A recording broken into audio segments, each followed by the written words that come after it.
Bienvenue dans un nouvel épisode les amis. Dans cet épisode on va parler entrepreneuriat et on va répondre à la question suivante. Comment vivre de sa passion? Alors je sais que d'habitude on parle fitness dans ce podcast, mais c'est également un podcast dans lequel on parle de développement personnel et le but c'est d'être la meilleure version de soi-même sur tous les aspects. Donc je pense que cet épisode reste dans le thème et je pense qu'il va vous plaire. Alors récemment j'ai décidé d'échanger avec ma communauté sur Instagram suite à une vidéo que j'ai postée sur ma chaîne YouTube que j'ai intitulée le meilleur investissement à faire. Je vous invite à aller la checker d'ailleurs. Et suite à quoi j'ai eu beaucoup d'interactions avec tous mes followers sur Instagram. Et du coup j'ai décidé de leur poser des questions à travers des polls en story en leur demandant quelle était leur passion et pourquoi ou qu'est-ce qui les empêchait de vivre pleinement de leur passion. Et à chaque fois, j'ai eu plusieurs réponses. Je pense en faire une vidéo d'ailleurs parce que j'ai trouvé ça super intéressant. Du coup, moi qui suis entrepreneur depuis 10 ans maintenant, eh bien, je pense que j'ai quelques messages à partager de manière générale ou du moins des trucs que j'aurais voulu entendre lorsque j'ai commencé. Donc j'espère que si vous êtes hésitant et que vous pensez éventuellement à vous lancer dans cette vie d'entrepreneur, dans cette vie d'indépendant, eh bien j'espère que cet épisode pourra vous aider. Du coup, j'ai organisé l'épisode de la manière suivante. Dans un premier temps, je vais parler des erreurs que la plupart des gens font et que j'ai faites bien entendu. Dans un deuxième temps, je vais parler des inconvénients qu'il y a à être indépendant, à être à son propre compte, puis des avantages et finalement je vais parler des étapes qu'il faut suivre selon moi pour réussir et vivre de sa passion. Il faut savoir que aujourd'hui je vis de ma passion pleinement depuis plusieurs années maintenant. Je suis très satisfait, je suis très bien là où je suis, mais j'ai échoué plein de fois en essayant d'entamer plein de trucs différents, des trucs qui sortaient de mon domaine de compétences parfois. Vous avez peut-être entendu mon histoire sur une salle de sport, vous m'avez peut-être vu ou entendu mon histoire sur le bar à jus que j'ai ouvert pendant la pandémie. Et avant ça, j'ai essayé plein de trucs, des trucs qui ont fonctionné un petit peu, qui ont fonctionné pendant un certain temps, il y a des trucs qui ont complètement échoué. Enfin bref, ça fait partie du game. Des fois on gagne, des fois on perd. Dans tous les cas, on apprend. Du coup, je vais bien entendu conclure avec ce que je conseille personnellement. Et si vous êtes dans la même profession que moi, donc du fitness et de la santé, eh bien je pense que ça s'applique vraiment. Mais conceptuellement, ça s'applique peu importe ce que vous faites. Et je sais qu'on fait tous des trucs différents et qu'on a tous des passions différentes. Mais on peut tous vivre de sa passion si on comprend fondamentalement tout ce que je vais mentionner ici. Et ça s'applique pour tous les métiers, pour toutes les passions selon moi. Donc commençons directement par la première erreur. La première erreur selon moi qu'on fait en tant que nouveau entrepreneur, nouveau indépendant, c'est de croire que exercer son métier simplement suffira. Et effectivement, si on sort du monde du salariat, on était employé par le passé, eh bien on a toujours connu ça. On est payé à exercer notre métier, on fait simplement preuve de compétence, on agit seulement dans la catégorie dans quoi on est bon, c'est très bien, on est rémunéré. Malheureusement, lorsqu'on est entrepreneur, lorsqu'on est indépendant, simplement exercer son métier, ça ne suffit pas. Et il y en a beaucoup qui échouent parce qu'ils se disent simplement, ok, ben moi, je vais juste faire ce à quoi je suis bon et ça va fonctionner. Et au début, malheureusement, on ne peut pas agir de cette façon-là. Pourquoi on ne peut pas agir de cette façon-là? Tout simplement parce que on est obligé de faire plusieurs métiers en même temps. Et ça, c'est vraiment le truc qu'on ne nous dit pas. On n'est pas simplement X métiers, on est X métiers plus Y plus Z, etc. Et c'est que comme ça que le business va se développer et c'est que comme ça que éventuellement vous allez pouvoir payer vos factures. Donc je prends mon exemple ici et c'est un message que je partage à chaque fois avec tous les professionnels du sport et de la santé qui participent à mon programme Mentorship. Et bien je leur dis, hey les gars, vous n'êtes pas simplement des simples coachs ou des simples thérapeutes, vous êtes également un vidéaste, vous êtes une compagnie de marketing, vous êtes un producteur de contenu, etc., etc. Et du coup, il faut vraiment porter toutes ces casquettes. Il est important de porter toutes ces casquettes et dès qu'on commence son activité, eh bien, on doit être prêt à porter toutes ces casquettes.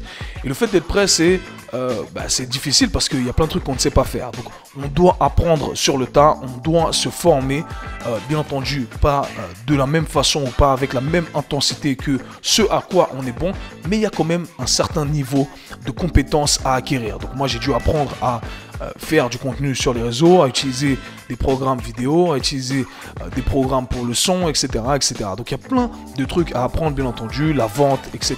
Le côté administratif qui est extrêmement embêtant, surtout si vous êtes un entrepreneur de manière générale, eh bien, on n'est pas très bon sur le côté administratif. Donc, voilà, le message derrière tout ça, première erreur à ne pas faire, c'est ne pas se contenter ou ne pas croire qu'il suffira d'exercer son métier.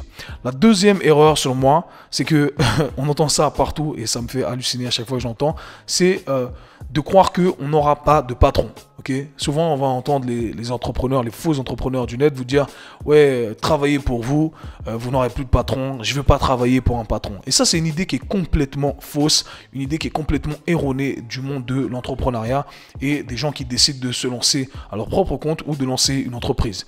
Il s'avère que quand vous travaillez pour vous-même, eh bien, vous n'avez plus un patron, mais des patrons. Chacun de vos clients est un patron. Ok? Alors oui, on a une relation qui est un peu différente, mais croyez-moi, vous devez les satisfaire encore plus que vous ne devriez satisfaire un potentiel patron. Et ça, c'est un truc qui est complètement erroné dans l'image qu'on se fait de l'entrepreneuriat et des faux entrepreneurs qui essaient de vous vendre des formations marketing à 2 balles sur le net. Oui, je l'ai dit, I said what I said. Donc ça, c'est vraiment quelque chose qu'il faut garder en tête. Parce que quand on garde ça en tête, eh bien, on se rend compte qu'au final, on doit toujours satisfaire la demande, on doit toujours satisfaire ses clients et c'est comme ça que notre business se développe. Mais si on se dit qu'on est au-dessus de tout le monde, eh bien, qu'est-ce qui nous pousse à faire mieux, ok? Et ça, c'est vraiment un mindset, je pense qu'il faut garder en tête. La troisième erreur, selon moi, que la plupart des nouveaux entrepreneurs font, c'est de ne pas considérer sa passion comme un business.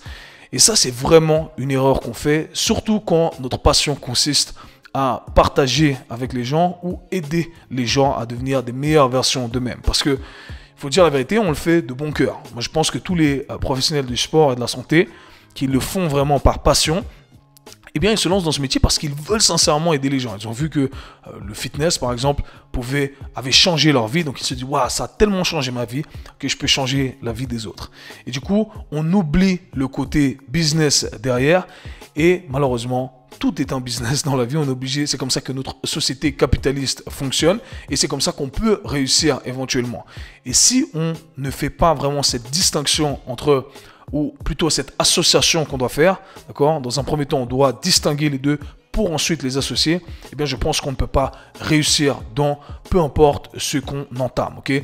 Donc vraiment erreur à ne pas faire, considérez votre passion comme un business. Et il faut monétiser tout ça si bien entendu vous voulez vivre de cette dernière. Dernière erreur ici, c'est de ne pas avoir un plan sur le long terme. Et ça me frustre à chaque fois quand je parle avec des entrepreneurs, quand je parle avec des gens de manière générale, mais surtout quand on est entrepreneur, eh bien on n'a pas cette sécurité, on va revenir là-dessus dans un instant, eh bien on doit avoir un plan, on doit savoir exactement où on va. Et c'est ce qui alimente également notre passion, c'est ce qui nous pousse à devenir meilleur à chaque fois lorsqu'on a un plan. Lorsqu'on n'a pas un plan, eh bien on est perdu. On ne sait pas où on va. Et lorsqu'on traverse des moments difficiles, eh bien c'est là où on a tendance à abandonner complètement. Et cette passion devient, tout d'un coup, ça devient un fardeau à porter et on ne veut vraiment pas se retrouver dans cette situation-là. Je vais vous dire la vérité, moi j'ai un plan, je sais exactement où je vais. Je sais exactement où je serai dans 10 ans. Il y a 10 ans, j'avais déjà un plan. Je l'avais cassé en 5 ans, puis 5 ans. Et tout se passe comme prévu. Et j'espère que dans 10 ans également, tout se passera comme prévu. Ok? Donc on essaie toujours d'avoir une marge de sécurité, bien entendu. Peut-être que je ferai une autre vidéo pour développer là-dessus, mais il faut avoir un plan. Ok? C'est ce qui vous maintient focus. C'est ce qui vous permet surtout de survivre quand il y a les moments bas. Ok? Parce que la vérité, c'est que beaucoup d'indépendants, beaucoup d'entrepreneurs se lancent et voilà, vu qu'ils n'ont pas de plan, ils ne savent pas où ils vont, et bien tout d'un coup, dès que ça ne fonctionne pas, eh bien, ils changent de métier. Et c'est d'ailleurs pourquoi, dans mon métier, les coachs sportifs, les professionnels du sport et de la santé changent après 2 ans ou 5 ans parce que, hey, la durée de vie est très courte parce qu'on peut galérer 1 année, 2 années, mais au bout d'un moment, on en a marre, on se dit, ok, je vais aller voir ailleurs. Donc, très important ici, ayez un plan, c'est fondamental, c'est ce qui va dicter votre survie dans ce game-là. Ensuite, parlons des inconvénients maintenant. C'est très important de considérer les inconvénients parce qu'après, ça va nous parler, on va parler également des traits de personnalité, des traits de caractère qu'il faut garder en tête pour se lancer en tant qu'indépendant. Il faut savoir que être indépendant, être un entrepreneur, avoir son propre business, eh bien c'est stressant, c'est la vérité, ok? C'est très stressant. Pourquoi? Parce qu'il n'y a pas de stabilité, on n'a pas un horaire de bureau. éventuellement, on n'a pas de salaire qui tombe tous les mois. On doit aller chercher son pain à chaque fois, ok? Donc ça s'arrête jamais, ok? Et parfois, ça peut être stressant. Même pour moi, aujourd'hui, ça l'est toujours parce que j'ai toujours des ambitions plus élevées. Du coup, je me dis, ok, c'est quoi le next step? Et quand on pense toujours à ça, eh bien, il y a deux côtés, ok? C'est le revers de la médaille. Il y a un côté qui est positif qu'on va aborder et il y a ce côté négatif qui dit, ouais, je peux jamais me reposer sur mes acquis. Je dois toujours penser au next move. Mais c'est important de toujours avoir le next move en tête parce qu'au final, c'est ce qui nous rend performants, ok? Donc, ça peut être stressant. Moi, je vous le dis, je passe parfois par des phases d'anxiété. Je suis très stressé parfois, mais ça fait partie du game, c'est comme ça. Donc, il faut voir, ça peut être très stressant, d'accord? Et c'est une certaine stimulation. Et d'un côté, faire un boulot qu'on n'aime pas, qui n'est pas stimulant, au final, ça nous ruine peut-être plus que de faire un truc qui est relativement stressant. Donc encore une fois, c'est à évaluer en fonction de la personne qu'on est. Le deuxième inconvénient, selon moi, c'est qu'il y a beaucoup plus de travail que prévu à chaque fois. On prévoit une certaine quantité de travail, mais il y a beaucoup plus de travail que prévu. Et la vérité, c'est que on doit sûrement faire le double du travail qu'un employé qui travaille 8 heures par jour. C'est un fait, c'est comme ça et il faut être prêt à le faire. Les gens travaillent 8 heures par jour. Moi, je travaille entre minimum 12 à 16 heures par jour. C'est comme ça, c'est le game. Il y a des périodes un peu plus basses, bien entendu, et des périodes où on travaille plus. Mais de manière générale, je peux vous garantir que 10-16 heures, c'est la rangée d'un entrepreneur et c'est la vie qu'on a choisie. Et c'est comme ça, ok? Ça fait partie du game, il faut être prêt à le faire. Et si on n'est pas prêt à le faire, eh bien peut-être que c'est pas pour nous. Maintenant, dernier inconvénient, c'est que, bien entendu, quand on travaille beaucoup, les deux sont liés, eh bien notre vie sociale est sacrifiée. Eh bien oui, ok, on ne peut pas sortir tout le temps quand les gens vont faire des happy hour lorsqu'ils vont prendre des cafés à la fin du boulot parce que, hey, j'ai fini à 16 heures, je peux aller encore voir mes potes pendant 2 heures, 3 heures. Eh bien moi je dois rentrer et je dois continuer à travailler sur d'autres trucs. J'ai pas fini, peut-être que mes horaires ne correspondent pas aux horaires de bureau. Donc vous voyez, on est complètement décalé. La vie sociale en prend un coup, mais ce sont les sacrifices à payer éventuellement. Donc il y a plusieurs inconvénients. Je ne vais pas vous vendre le truc en vous disant que c'est le meilleur truc du monde, qu'il faut vous lancer et que voilà, il n'y a pas d'aspect négatif à garder en tête. Parlons maintenant des avantages. Parce qu'il y a plein d'inconvénients, mais il y a plein d'avantages également. Donc, il y a toujours un calcul rationnel qu'il faut faire, et j'ai déjà parlé de ça, de calculer s'il y a plus de upside que de downside. Donc, est-ce qu'il y a plus d'aspects positifs que de négatifs, mais un autre aspect qui est l'aspect émotionnel. Et l'aspect émotionnel joue son importance également. C'est-à-dire que si je fais une liste et je vous dis, ok, il y a 3 inconvénients et il y a 3 avantages. Maintenant, peut-être que les avantages pèsent plus sur la balance que les inconvénients d'un point de vue émotionnel. Et ça, c'est un truc à garder en tête. Et personnellement, c'est ce qui me fait rester dans mon métier aujourd'hui. Le premier avantage, c'est que il y a une flexibilité partielle dans sa gestion d'affaires.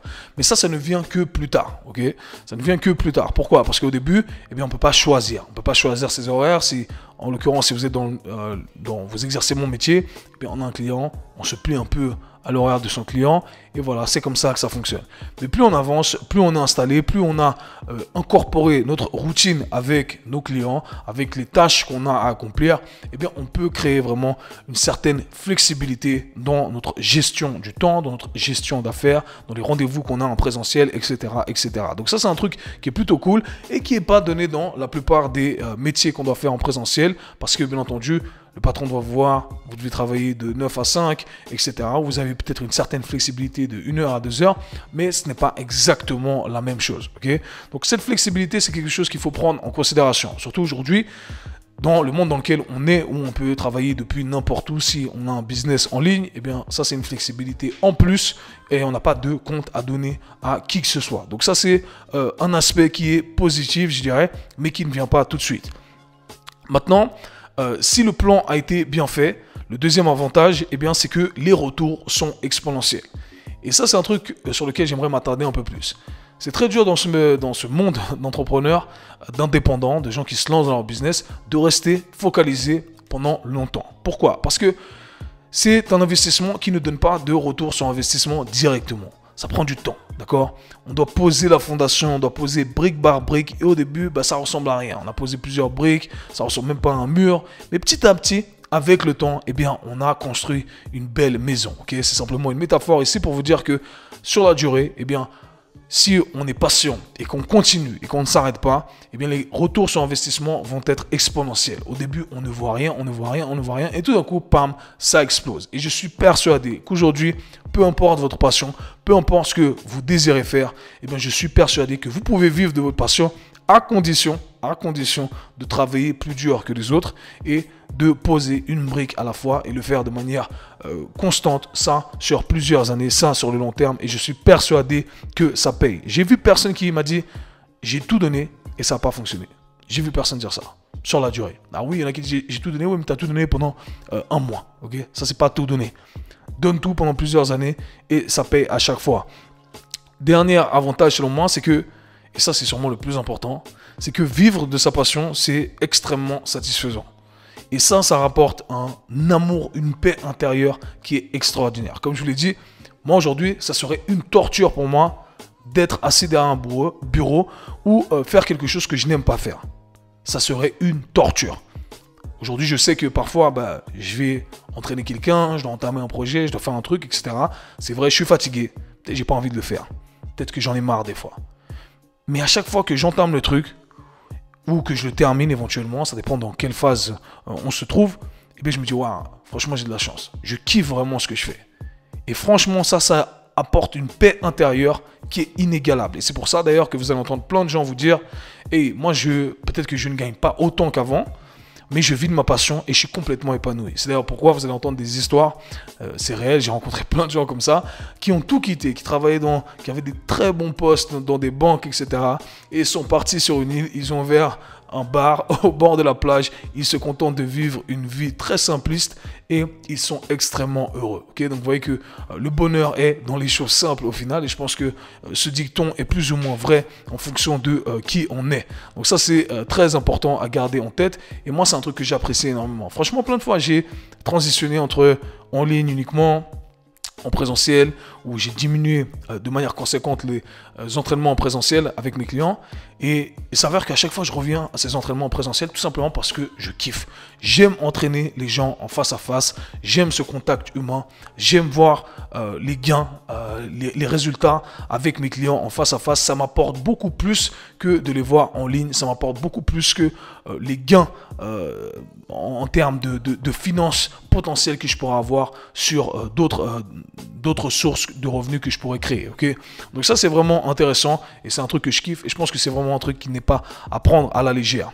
Donc maintenant que j'ai dit tout ça, avant de passer à la dernière phase de ce podcast, les étapes à suivre selon moi, eh bien là on a pas mal d'informations. Okay, et je pense qu'un truc qui est fondamental à mentionner ici, c'est que le plus important, c'est de se connaître. Vraiment, c'est l'étape numéro 1. Okay, je le dis à chaque fois, peu importe le contexte, c'est know yourself. Apprends à te connaître parce qu'après tu sauras où te positionner. Je pense que être entrepreneur, c'est vraiment être indépendant. J'aime même pas utiliser ce mot parce qu'on l'a tellement utilisé à tout va que j'ai l'impression de sonner comme les mecs sur YouTube et sur Instagram. Devenez entrepreneur, faites ma formation, gagnez 30 000 euros par mois. Ok, goodbye. Donc, je reviens sur ce que je disais. Être entrepreneur, eh bien, ça demande certaines qualités. Et selon moi, ça demande les qualités suivantes. La première, c'est que il faut être un hustler, il faut être un débrouillard, il faut être prêt à aller chercher son pain. Si vous n'avez pas ce caractère et que vous ne dites pas, ok, maintenant moi j'attends, je reçois mon salaire, j'aime ça, j'aime pas aller chercher, j'aime pas me challenger, eh bien je pense que on ne peut pas durer dans ce métier. Okay, dans n'importe quel métier de ce que vous faites, il faut aimer ça. Okay, en plus de devoir le faire, il faut l'aimer. Et c'est vrai que parfois, même quand je suis un peu saoulé, je suis un peu fatigué de devoir le faire, je me dis, Kev, non, t'aimes trop ça. T'aimes trop le hustle. J'aime trop ça. J'aime me challenger. J'aime accomplir les choses que je dois accomplir pour mes affaires. Et franchement, c'est un truc que je kiffe. C'est un truc qui m'alimente. Donc, la prochaine chose à dire, c'est qu'il faut trouver du plaisir dans le struggle. Comment dire ça? Il faut trouver du plaisir dans la lutte quotidienne que vous allez devoir faire. Et ça, c'est un truc à garder en tête. Et parfois, c'est démotivant. Et c'est vrai que souvent, je le dis moi-même, c'est démotivant parce que je suis fatigué. Je me dis, allez, je prends un 9 à 5, je suis payé. Et puis au final, c'est bon. Mais au final, non. Okay? Non, parce que c'est pas ce que j'aime faire. Okay? C'est pas ce que j'aime faire. C'est pas mon caractère. Mon caractère, c'est d'aller chercher les trucs, de trouver du plaisir là où c'est difficile, de me challenger. J'aime me challenger. Et ça, c'est un point également à mentionner, c'est qu'il faut aimer être challengé parce qu'on grandit que quand on est challengé. Et du coup, le dernier point, le dernier critère, je dirais que il faudrait avoir pour réussir dans tout ce qu'on fait. J'ai passé du temps à étudier différents entrepreneurs. Je travaille moi-même avec des entrepreneurs que j'admire énormément. Eh bien, c'est que il faut savoir s'adapter. Et ça, c'est pas une qualité qui est donnée à tout le monde. Il faut savoir s'adapter. Et si vous êtes habitué au monde du travail, du salariat, etc., eh bien, c'est pas une qualité qui est donnée parce que quoi qu'il arrive, on n'a pas grand-chose à faire. On doit faire simplement son métier. Et peu importe, quoi qu'il arrive, on se dit, bah, de toute façon, je vais être payé. Mais dans le monde de l'entrepreneuriat, eh bien, ça ne se passe pas comme ça. On doit constamment se réinventer.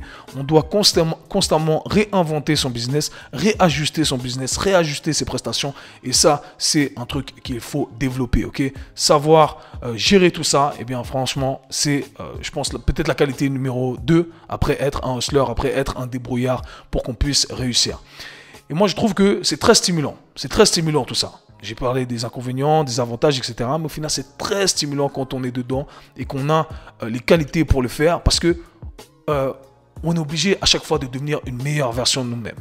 Et moi, j'ai besoin de cette stimulation intellectuelle, de cette stimulation physique. Comme je vous l'ai dit, c'est le revers de la médaille. Parfois, c'est stressant et c'est négatif, mais c'est stressant de manière positive. Parce que au final, on ne peut pas se reposer sur ses acquis. Et quand on ne se repose pas sur ses acquis, eh bien, ça nous challenge à devenir meilleur. Et le but final, eh bien, si vous écoutez le K-Sui Show, eh bien, je sais qu'on est sur la même longueur d'onde, c'est de devenir une meilleure version de vous-même.